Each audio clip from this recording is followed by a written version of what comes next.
Bonjour et bienvenue, vous écoutez C'était ce jour-là, une série de podcasts consacrés à l'histoire des Juifs en Europe. Je suis Isabelle Birambeau, ancienne correspondante de presse à l'étranger, traductrice et rédactrice. Dans ce podcast, je vous emmène à la rencontre de ceux qui se consacrent à la mémoire de l'Holocauste.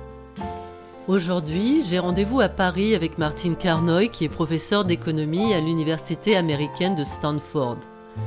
À peine avoir atterri à Paris, il me retrouve chez son fils, le réalisateur de films Jonathan Carnoy, que j'ai interviewé la semaine dernière. Il me confie comment ses parents et lui-même ont réussi à fuir de Pologne en septembre 1939 grâce à l'intervention d'un consul et d'un entrepreneur américain. Puis, une fois arrivés à New York, ils essayent de porter secours aux autres membres de la famille qui sont restés sur place, mais peine perdue. Personne ne survivra aux affres de la Shoah. Mais laissons la parole à Martin Carnoy, qui avait tout juste 1 an et demi au moment de la fuite. En 1939, 1er septembre, les Allemands ont fait la guerre contre Pologne. Et le 5 septembre, mon père m'a raconté, il a fait la connaissance d'un journaliste qui lui a dit que la guerre va très mal et les Polonais sont en retraite partout et il faut sortir de Varsovie. Le même jour, nous avons pris mon grand-père, ma grand-mère, les deux grands-mères, moi et ma mère, et dans la voiture de mon père, ils ont essayé de traverser la frontière de Roumanie, qui était très loin de Varsovie. Lublin, et après, maintenant Lviv, Lvov. Et après, il y a 200 kilomètres, presque 200 kilomètres au sud, Pologne avait une frontière avec Roumanie. Maintenant, c'est Ukraine. C'était à ce temps-là Tchernowitz. Le gouvernement polonais aussi est parti par cette route. Mais malheureusement, ça a pris beaucoup de temps parce qu'il y avait les avions, etc.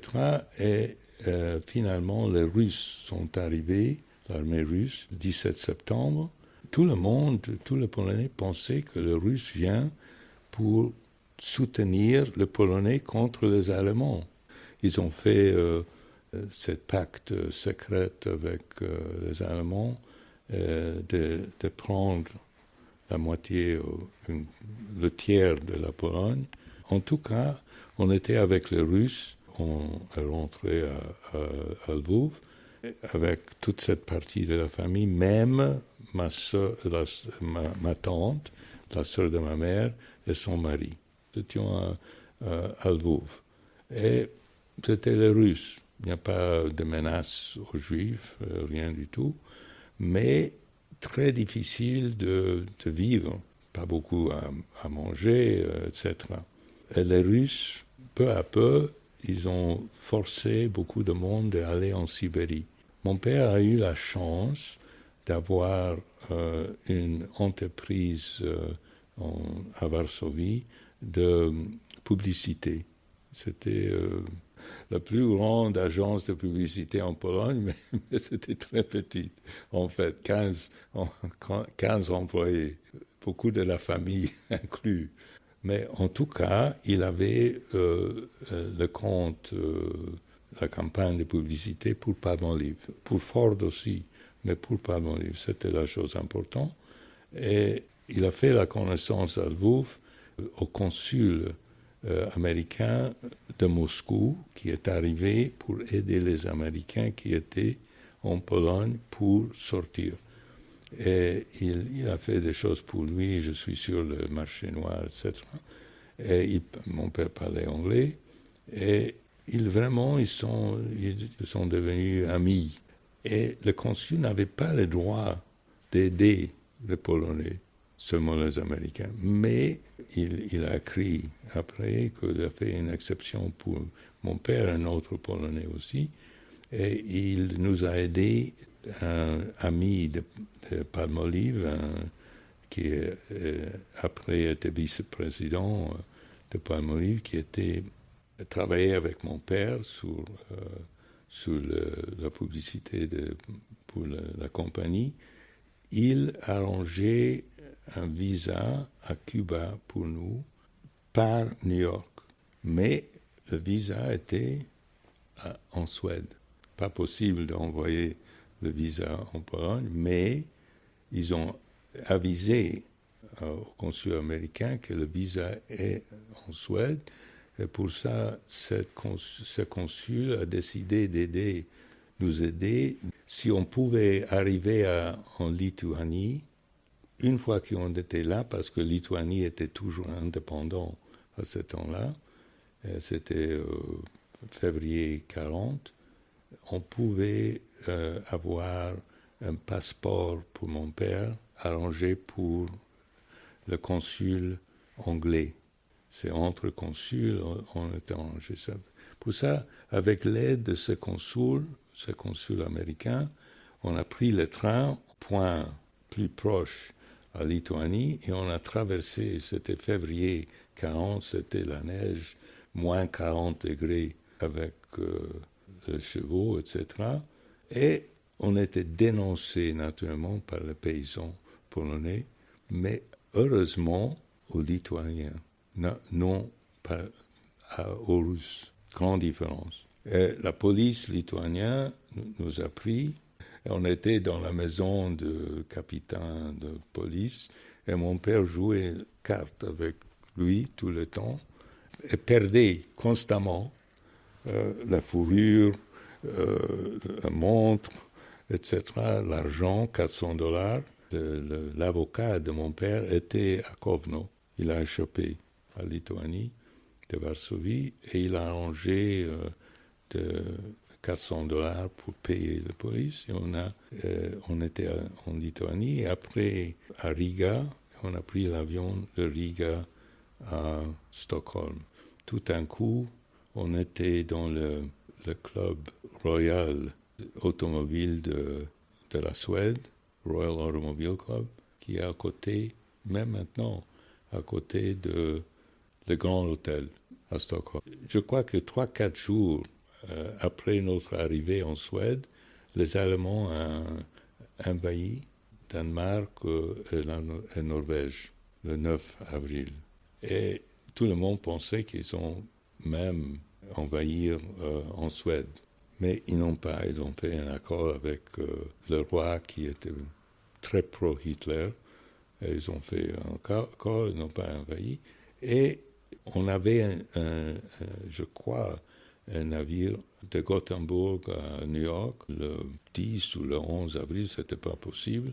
Et éventuellement, on a pris un navire de Petsamo, qui est au nord de Finlande, qui 2 mois après notre partie, la princesse norvégienne de Norvège, qui était suédoise, elle a pris aussi un navire de Petsamo, mais arrangé par Roosevelt, avec les enfants. En tout cas, on est arrivé 24 jours après à New York, c'était ça. Mais le reste de la famille est resté en Lviv et ils ont péri. Et vous aviez quel âge à l'époque ? En février 40, j'avais 1 an et demi, comme la petite fille Kaya, le même âge. Et donc, votre fils a réalisé un documentaire qui relate toute cette histoire. Quelles ont été vos motivations pour faire ce film ? Pour moi, c'était pour laisser quelque chose pour la famille, pour avoir l'histoire de ma propre bouche. J'ai écrit tout ça pour j'ai laissé un document pour avec toute l'histoire de la famille. Mais je crois que c'est un film beaucoup plus intéressant.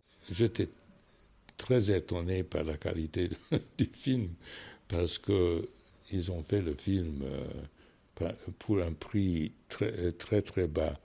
Et finalement, ils ont utilisé les photos, le dessin, etc. Et c'est un très bon film pour ce genre de film.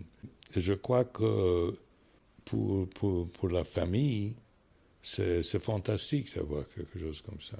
parce que pour le petit enfant, il peut savoir. Les racines, pour moi, les racines sont super importantes, pas pour tout le monde. Par exemple, ma petite fille à New York, qui a 15 ans, il y a 2 petites filles à New York, 3 petites, mais il y a 15 ans, elle n'a jamais lu le document que j'écris pour elle. Et elle m'a téléphoné il y a 2 semaines disant qu'elle a finalement lu le document et c'était fantastique, elle aimait beaucoup.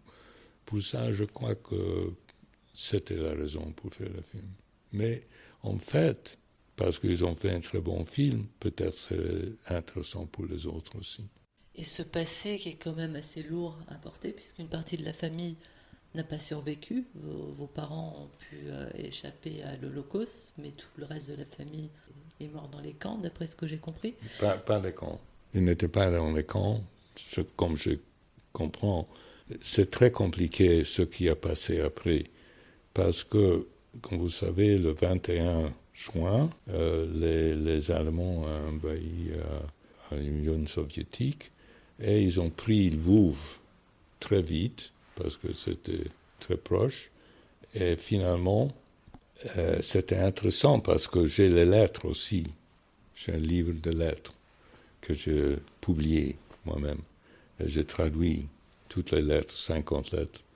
Et c'est intéressant parce que c'était juin 1941. Et mon oncle, le frère de mon père, était à Varsovie. Il est resté à Varsovie parce que sa femme avait ses parents à Varsovie. Il ne voulait pas sortir. En 1939, ils sont restés là. Il était là.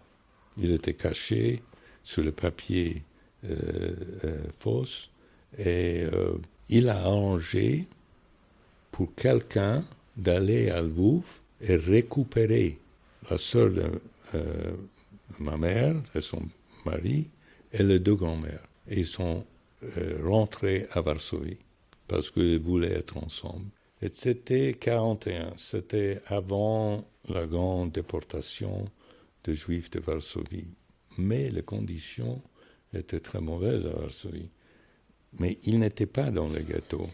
Il était dans, comment ça s'appelle, partie Arian, la polonaise, qui était la plupart de Varsovie. J'ai même les adresses qu'il avait. Et il s'est déplacé chaque quelques mois. Éventuellement, comme j'ai compris de ma mère, que sa sœur et son mari étaient dénoncés et il était tué dans la rue, très commun. Et je ne suis pas sûr exactement ce qui a passé avec ma grand-mère, mais mon oncle, le frère de mon père envoyait beaucoup d'argent pour lui et sa femme, et ils ont accepté une offre des Allemands qui était complètement faux, parce qu'il a acheté un visa pour l'Amérique centrale. Il y avait beaucoup de visas qui n'étaient pas utilisés par d'autres juifs qui étaient tués ou quelque chose comme ça. Il y avait un hôtel qui s'appelle Hôtel Polski, qui existe toujours à Varsovie, que les Allemands ont dit si les gens avec le visa se présentent à cet hôtel, ils vont offrir un train en Suisse. Ils ont envoyé un train avec les Juifs en Suisse, un train, et les autres, ils ont envoyé à Auschwitz. Et c'était ce qui a passé. 3000 personnes ont fait ça. C'était un piège ? Un piège, comme ça. Et mon père sentait toute la vie qu'il a fait une grande erreur. Peut-être qu'il s'il n'a pas envoyé l'argent à son frère. Peut-être qu'il ne pouvait survivre. Parce qu'il y avait plein de contacts non-juifs parmi les Polonais. La raison qu'on connaît ça, parce qu'après la guerre, mon père a écrit à un de ses amis polonais, de son frère, qui a écrit une lettre que j'ai dans cette collection. Il a écrit ça en 1945, racontant cette histoire. Et vos parents ont vécu avec cette culpabilité, j'imagine ? exactement, toute la vie. Ma mère a vécu jusqu'à 98 ans. Et même dans la dernière année de sa vie, elle m'a dit que toutes les nuits, elle rêve de sa sœur et sa mère. Peut-être c'était une exagération, mais mon père aussi, il a senti plein de culpabilité. Et en fait, c'était la faute des Américains, en partie, parce qu'ils simplement ne donnaient pas le visa. Le frère de mon père écrit dans une de ces lettres que lui et sa femme étaient sur une liste pour un interview en consulat à Varsovie. C'était 1940, bien avant. Les États-Unis n'ont pas entré dans la guerre jusqu'à décembre 1941.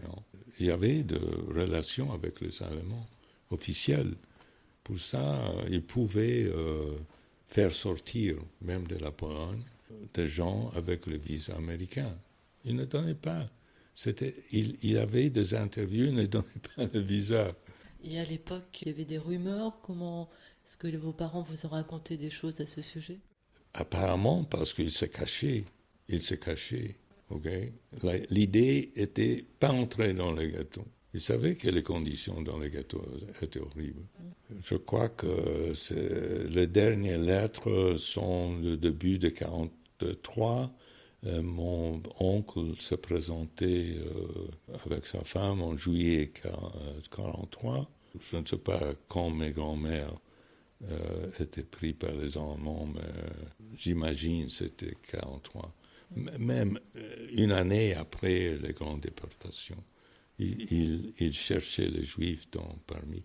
Mais j'ai mon père, une cousine et un cousin de mon père ont survécu. Même, ils ont survécu l'insurrection en 1944. Le cousin était blessé. Il luttait avec les Polonais contre les Allemands en août-septembre 1944. Et les Allemands ont tué 200 000 personnes dans 2 mois.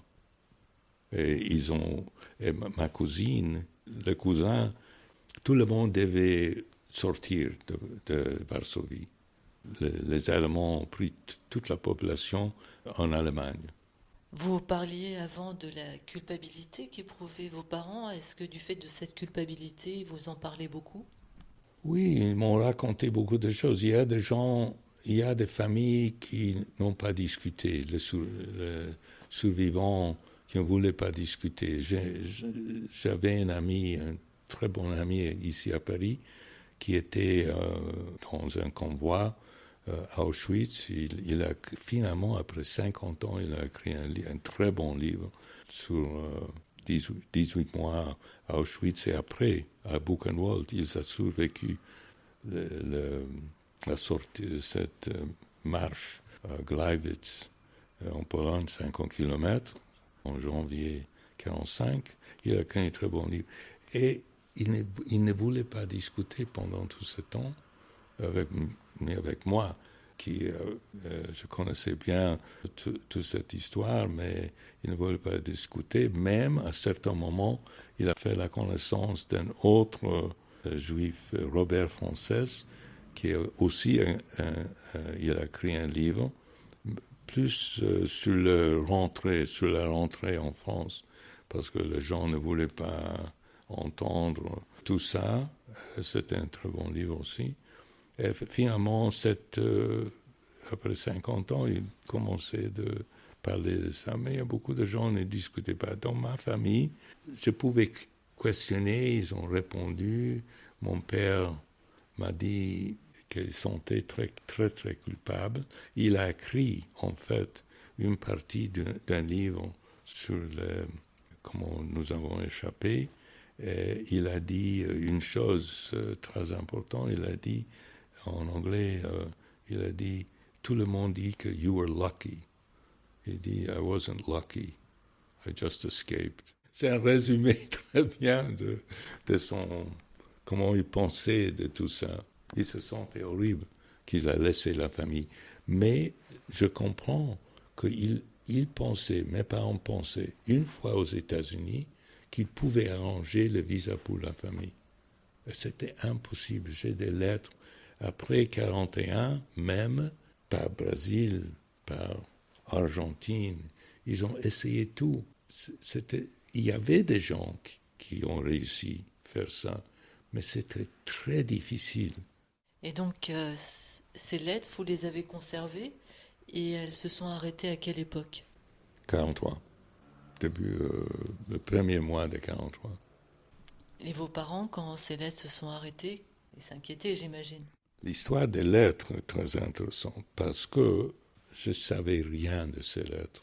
Et mon père est mort en 88. Okay? Et ma mère était dans le même appartement. On a eu une chambre dans cet appartement avec une porte à part. Et pour ça, elle a loué cette chambre à quelqu'un parce qu'on n'avait pas tellement d'argent. Et un jour, c'était entre loueurs, je suis entré là-bas où mon père avait une petite bibliothèque et je savais qu'il y a un album de photographes et je cherchais cet album de photographes. Et j'ai trouvé au-dessous de cet album une enveloppe comme ça, avec les mots « ma famille »,« my family ». C'est tout. J'ai ouvert cette enveloppe et je trouve 50 lettres. C'est la première fois, c'était en 2003, 15 ans après. Il laissait cette enveloppe pour moi. Je n'ai pas trouvé pour 15 ans. J'ai commencé à lire ces lettres. Les lettres ne sont pas sensationnelles. Ils racontent toutes des histoires très mondaines. Mais on lit entre les lignes. Les gens sont tellement anxieux. Ils cherchent à échapper, ils cherchent à sortir. Ils pensent, je dois aller en Sibérie ou non. Il y a des choix incroyables. Je crois que mes grands-mères ne pouvaient pas survivre en Sibérie. Mais ma tante, oui, elle était jeune avec son mari. Il y avait beaucoup de gens qui ont survécu en Sibérie. Mais les grands-mères, pas sûr. Pour cette raison, ils ne voulaient pas sortir de Lvov. Ils sont restés à Lvov. Et c'était une horreur, en fait, parce qu'ils ont perdu la vie en tout cas. Mais ils ne savaient pas ça. C'était le destin, en certaine manière. C'est difficile de prendre une décision aussi par rapport à tous ces événements. Et vous pouvez sentir que moi, j'ai aussi la culpabilité. Je sens la culpabilité pour tout ça à 2 générations. Heureusement, mes enfants, non. Mais John, par exemple, il est très intéressé en tout ça. Il m'a stimulé de prendre ce voyage avec lui. On n'a pas fait tout le voyage parce qu'on était seulement presque à la frontière de Roumanie et pas le train. Il y a un train toujours. Lviv, Minsk, Vilna, parce que c'était la ville en Lituanie. C'est intéressant. Et donc pour ce documentaire, vous êtes retourné sur les lieux où ont vécu votre famille. Qu'est-ce que vous avez ressenti quand vous êtes retourné là-bas? Et quand est-ce que vous avez entrepris ce voyage? Pour moi, parce que j'avais les adresses à Lvov. Et c'est intéressant parce que la première adresse, c'est un appartement avec un parc à côté, un très, très joli parc. La chose intéressante, j'ai les photos de mes grands-mères et ma tante devant une maison où ils sont déménagés en fin des 40, je crois. Une maison un peu, c'est pas des banlieues mais c'était pas le centre de la ville. Et cette maison existe et on peut reconnaître la maison des photos. C'était la même maison. C'est incroyable. Moi, je sentis une sorte de déjà-vu que j'étais là. Et naturellement, un an et demi, on ne rappelle pas les photos, etc. Mais parce que je sens la même chose maintenant, j'ai des petits-enfants qui vraiment ne peuvent pas me rappeler si j'ai disparu maintenant de sa vie. Mais j'ai l'impression, parce que les lettres, ils parlent de moi constamment dans les lettres. J'étais le seul petit-enfant de la famille, le seul. Et pour ça, j'étais tellement aimé. On sent ça dans les lettres. Et voir où ils étaient en 40 et 41 ans, c'était vraiment une chose incroyable. Un peu négative, pas tellement positive.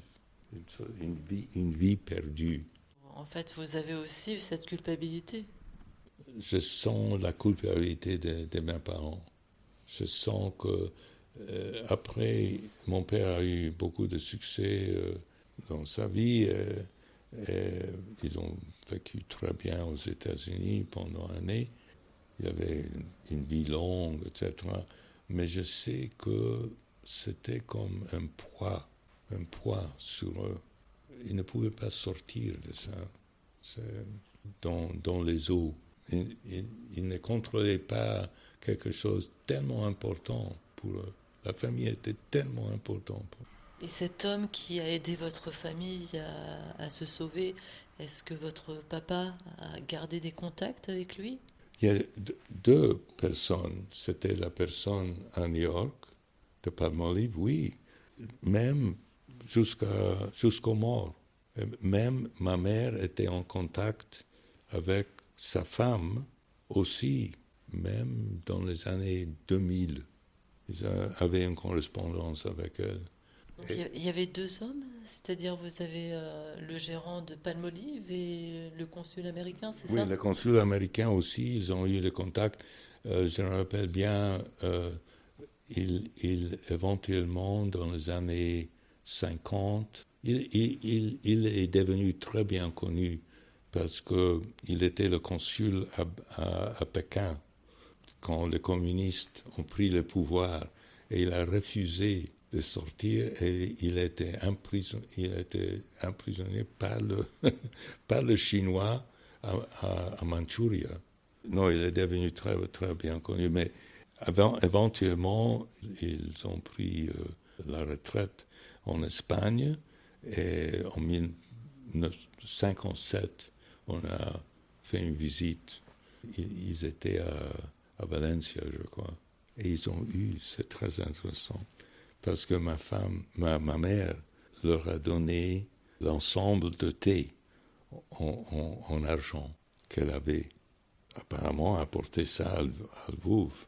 Ils ont donné ça à eux pour nous aider, parce qu'on ne pouvait pas prendre tout ça avec nous. Et ils avaient cet ensemble pas offrir de rendre l'argent à ma mère. Ils ont servi le thé dans cette... Intéressant. Ouais, donc ils ont gardé le cadeau. Ils ont gardé le cadeau, même montré le cadeau. Ils ont montré le cadeau devant nous 20 ans après. Incroyable. Faire ce documentaire, c'est aussi honorer une mémoire. Comment vous positionnez-vous à l'heure actuelle par rapport à ce devoir de mémoire? Oui, je crois que naturellement toutes les histoires des familles sont une mémoire. Deux de mes enfants, John et son frère plus âgé, ils connaissaient bien mes parents. Et même ma fille, qui est deuxième mariage, ne connaissait pas du tout mon père parce qu'elle était née 3 ans après. Mais ma mère était son grand amie. Et elle est très intéressée dans cette histoire aussi. Mais je crois pour mes petits-enfants, c'est vraiment une manière de connaître leur arrière-grand-père. C'est bien. Et par rapport à la mémoire des Juifs d'une façon générale, est-ce que cette démarche s'inscrit aussi dans ce devoir de mémoire? C'est-à-dire faire ce documentaire, c'est aussi rappeler la grande histoire à travers l'histoire personnelle de vos parents et de vos grands-parents? Je crois que la leçon plus importante pour moi, comme j'ai dit, c'est que le monde était coupable.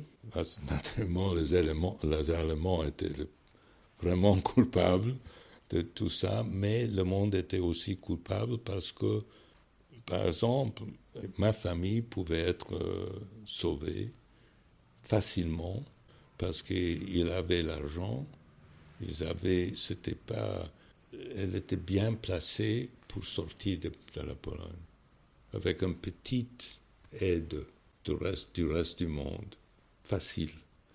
Et le reste du monde ne voulait pas aider. Pour moi, c'est la grande leçon. Et c'était incroyable. C'est pas seulement pour moi, même.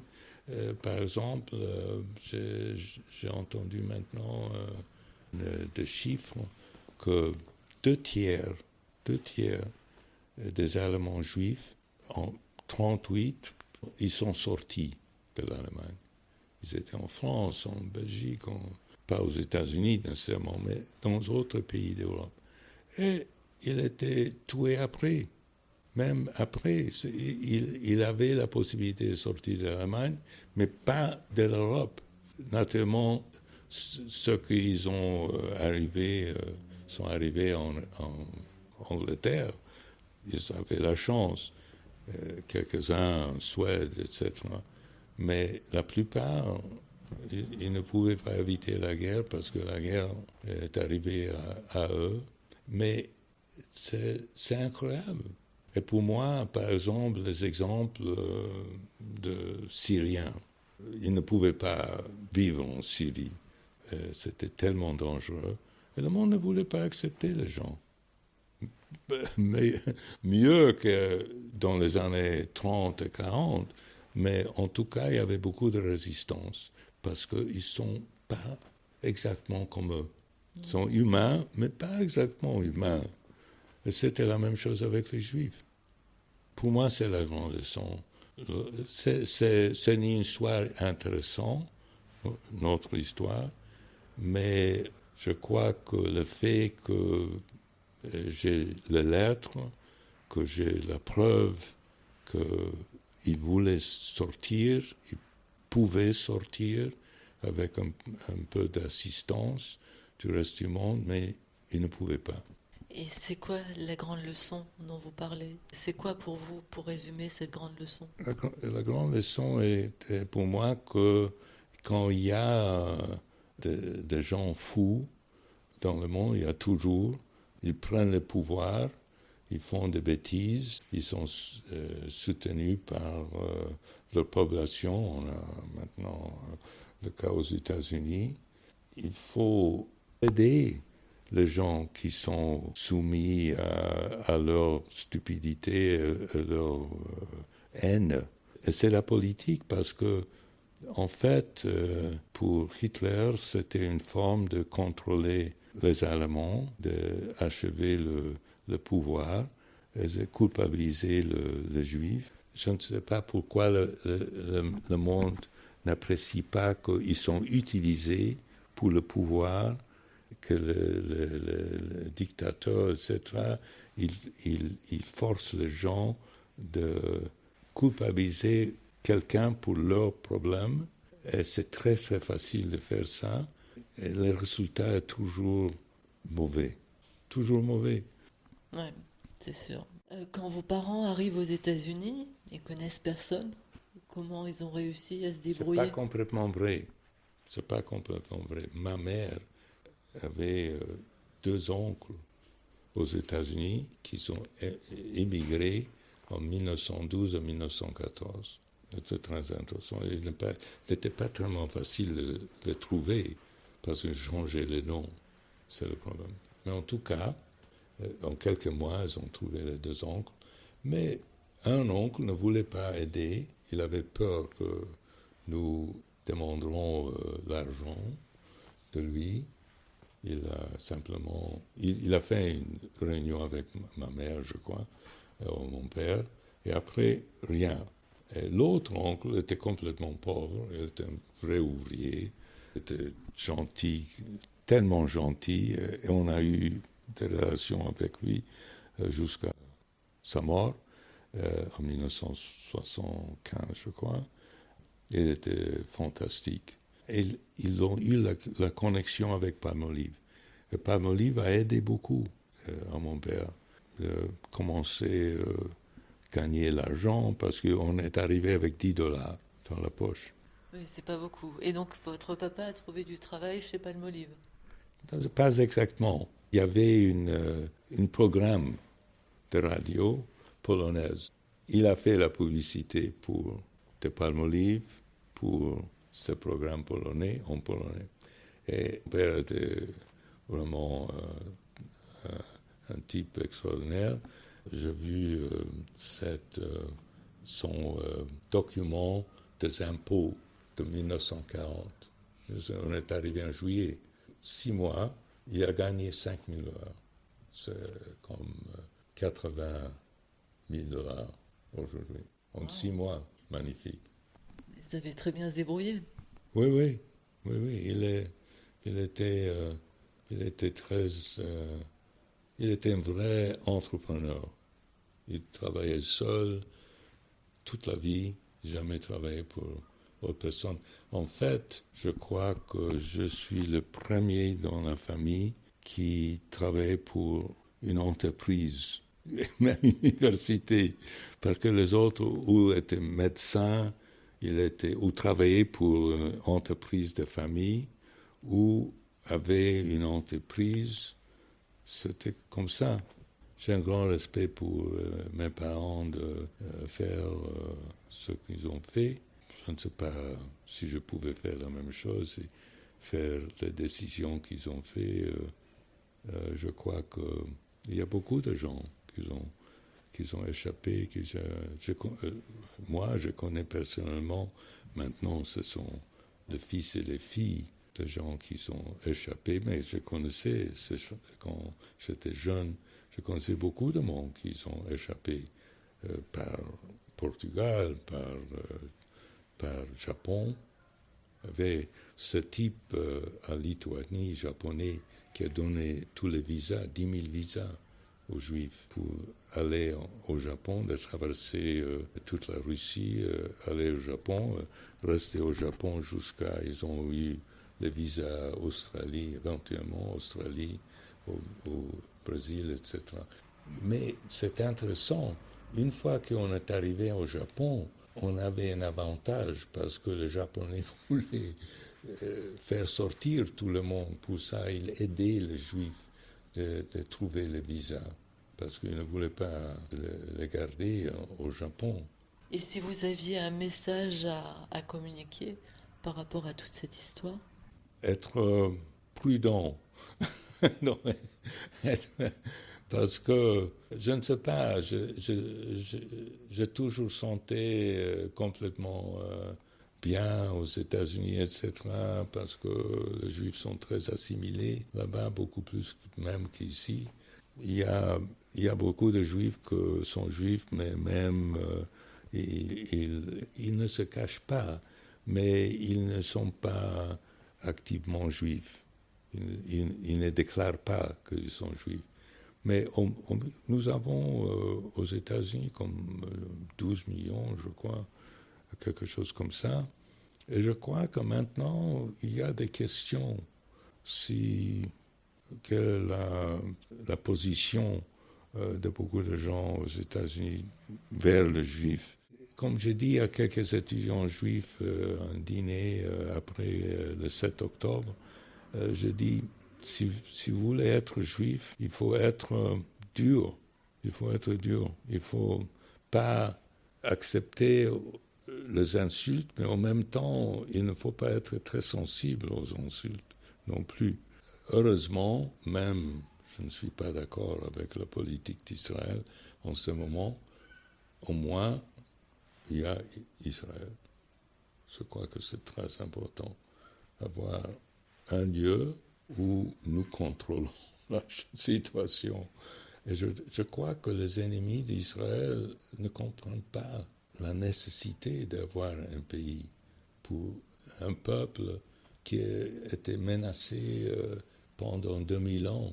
Il faut avoir un lieu où on peut se protéger au moins, pas être soumis à autres politiques qu'on ne contrôle pas. Outre le film, vous avez également écrit un roman sur cette partie de l'histoire. Est-ce que vous pouvez m'en parler? Oui, partie de essayer de récupérer, d'une certaine manière, propre histoire. J'ai fait beaucoup de recherches sur les événements en Pologne pendant la guerre. Et finalement, j'ai décidé d'écrire un roman parce que j'ai vu que les Juifs étaient, comme Hannah Arendt, le reste du monde, étaient caractérisés comme très dociles victimes de la Shoah. Et j'ai découvert qu'il y a toute une histoire de résistance qui est bien connue, mais pas très bien connue comme la culture de Shoah. Il y a naturellement Auschwitz et Treblinka, tout ça, c'est partie de très, très important partie de l'histoire, mais aussi résistants juifs dans les forêts, ou les gens qui sont survécus dans les forêts. Naturellement, il y a la résistance du ghetto en 1943 et beaucoup des autres résistances.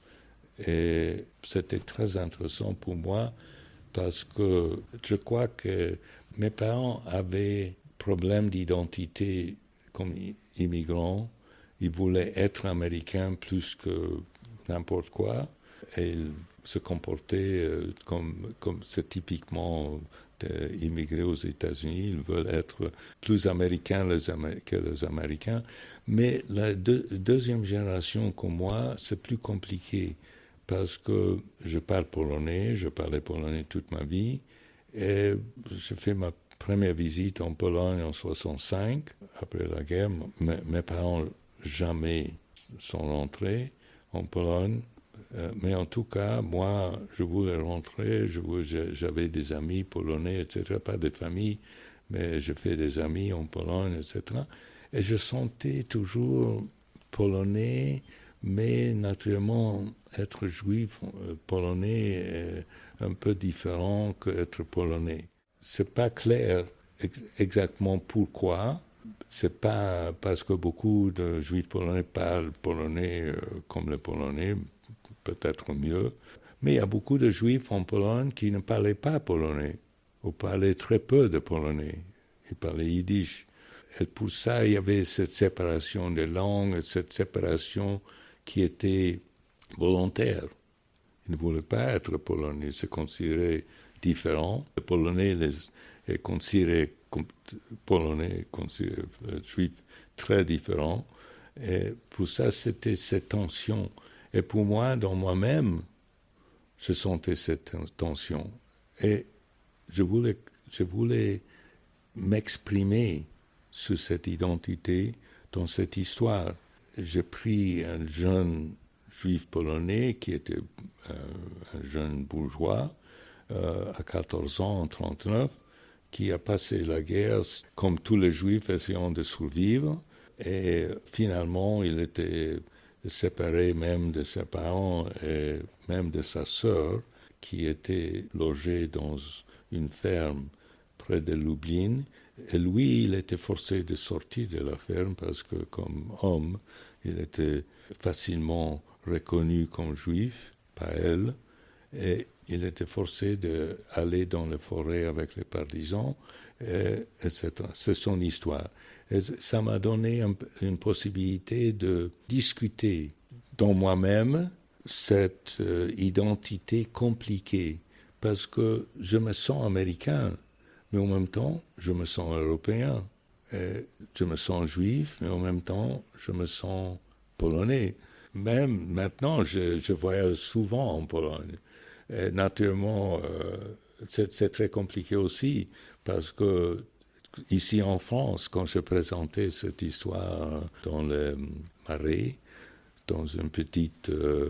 il y a un café là-bas qui fait la présentation, j'étais attaqué par les gens là pour même représenter un côté qu'il y avait des Polonais qui ont aidé les Juifs. Et dans mon roman, il y a des Polonais qui aident les partisans, il y a des Polonais qui essaient de donner les renseignements aux Allemands pour tuer les Juifs dans la forêt. C'est tout exactement, ce sont les faits, c'est pas inventé. Et ils m'ont attaqué pour donner une représentation de Polonais qui était un peu plus subtile que simplement les Polonais étaient antisémites, qui ont été, il n'y a pas de Juifs maintenant.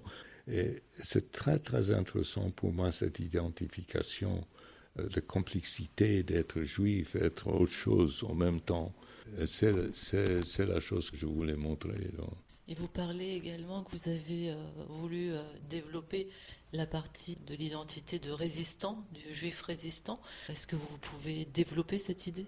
Oui, je crois, pour moi, c'est intéressant parce que cette résistance, surtout en Pologne, il y avait naturellement en France aussi les Juifs qui ont participé, beaucoup de Juifs ont participé dans la résistance, mais en Pologne, la résistance était 350 000 personnes, la plus grande résistance aux Allemands en Europe. La plupart étaient la AK, l'Armia Krajowa, qui était antisémite. Mais il y avait aussi les communistes, plus petits, qui ont aidé aux Juifs dans les ghettos, avec les armes, etc. Pour ça, je crois que la résistance était importante. Les Juifs ont montré en 1943 la première grande résistance aux Allemands dans les ghettos. Et je crois que ce sont les antécédents d'Israël, des guerriers d'Israël, parce que beaucoup de monde est arrivé en Israël, de Pologne, qui étaient partisans, ou en Lituanie, ou en Biélorusse, ou en Pologne, avec les communistes. Et ils se formaient partie de Haganah après la guerre. Il y avait des expériences d'être dans l'armée. Naturellement, il y avait aussi les Juifs qui étaient dans l'armée anglaise aussi. Mais la résistance était partie de cette histoire qui est maintenant, pour moi, c'est plus facile de comprendre la possibilité d'Israël de résister la guerre, pendant la guerre de 1948, était cette résistance en Europe. Je crois, c'est, en certaine manière, c'est l'histoire d'Israël aujourd'hui, que cette idée de juifs guerriers, qui naturellement, je crois que c'était aussi dans le temps biblique, les juifs étaient guerriers. Je voulais montrer tout ça comme partie de l'histoire de la Pologne. Et donc vous avez écrit ce roman en quelle année et vous l'avez écrit en français, en anglais ? Non, je l'ai écrit en anglais, mais une amie française qui était institutrice, professeure de lycée ici en France, qui enseignait en anglais, qui n'est pas très bien anglais. Elle a lu ça, elle m'a dit qu'elle voulait le traduire. Et c'était plus facile de le vendre en France qu'aux États-Unis. C'est déjà pas publié aux États-Unis, ni en Pologne. C'est déjà traduit en polonais. Mais maintenant, c'était écrit en 2020, pendant Covid. Je travaille avec un éditeur à New York, très bon éditeur. Et c'était en 21, traduit en français en 22, publié en 23. Et il s'appelle comment ? En français, c'est La vie mouvementée de Michałka. C'est maintenant un livre de poche avec 10-18, un grand éditeur de livres de poche. D'accord. Et qu'est-ce que ça veut dire, Michałka ? Le nom de Klein. Qui ? Ah, de Klein. Klein, petit. Et donc c'était un résistant ? Oui, C'est l'histoire des résistants après la guerre. C'est la politique de Pologne après la guerre. C'est une très bonne histoire. C'est long, c'est 500 pages, mais c'est aussi avec... il a un grand amour. Il a 18 ans. Il tombe amoureux avec une autre résistante demi-juive qui était communiste, vrai communiste, qui était éventuellement dans le gouvernement communiste polonais. J'ai étudié beaucoup, j'aimais beaucoup l'histoire après la guerre, après 1944, avec comment le russe et le polonais, comme il est devenu communiste, et comme vous savez, que beaucoup de juifs sont... 250 000 ou 300 000 juifs ont survécu la guerre en Pologne. Ils sont rentrés après, pas très bien traités après la guerre, et éventuellement, la plupart sont sortis. 50 000 sont restés en 68. Et maintenant, j'écris encore un roman qui est autre histoire de la Pologne pendant la guerre. Merci beaucoup pour cette interview. Merci à vous. Ce podcast a entièrement été réalisé par Isabelle Birambeau. Un grand merci à Martin Carnoy pour le précieux témoignage contenu dans cette interview qu'il m'a accordé quelques heures après son arrivée à Paris.